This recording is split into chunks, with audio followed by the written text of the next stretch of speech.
अब आप अपने करंट अकाउंट पे एफडी वाला इंटरेस्ट अर्न कर सकते हैं। आइए जानते हैं कैसे। तो इंडिया में बहुत सारी बैंक्स हैं जो इस फैसिलिटी को देते हैं, उसको बोलते हैं ऑटो स्वीप फैसिलिटी। तो बेसिकली इस फैसिलिटी में होता है क्या है कि आपका करंट अकाउंट में जो भी आइडल मनी पड़ी है उसको वो एक शॉर्ट टर्म के लिए एक एफडी में ट्रांसफर कर देते हैं, और उस पर जो एफडी का रेट ऑफ इंटरेस्ट होता है वो आपको मिलता है।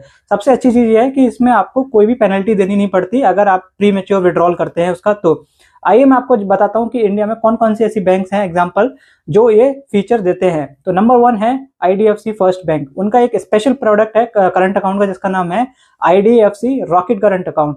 तो बेसिकली इस अकाउंट का बेनिफिट ये है कि इसमें आपका जो भी आइडल मनी पड़ी है और आपने जो लिमिट सेट करी है उसके एक्स्ट्रा जो मनी है वो ऑटो स्वीप फैसिलिटी के थ्रू एक 370 डेज की एफडी में ट्रांसफर हो जाती है, और उस पर जो एफडी का रेट ऑफ इंटरेस्ट है अभी जो करंटली है वो 6.3% है, वो आपको मिलेगा।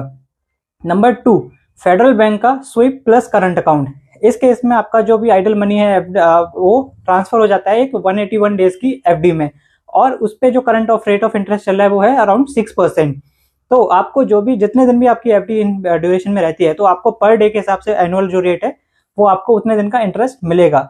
तो हमेशा से जब भी आप अपना नया अकाउंट करंट ओपन करने जा रहे हैं तो ये इंश्योर कर लें कि उस बैंक में ऑटो स्वीप फैसिलिटी है या नहीं है। नहीं है तो आप किसी और बैंक को भी रीच आउट कर सकते हो। सो ऐसे ही यूजफुल टिप्स के लिए फॉलो कर लो डिकोड विद सीए के लिए, एंड फटाफट से ये रील्स को सारे ग्रुप में शेयर कर दो।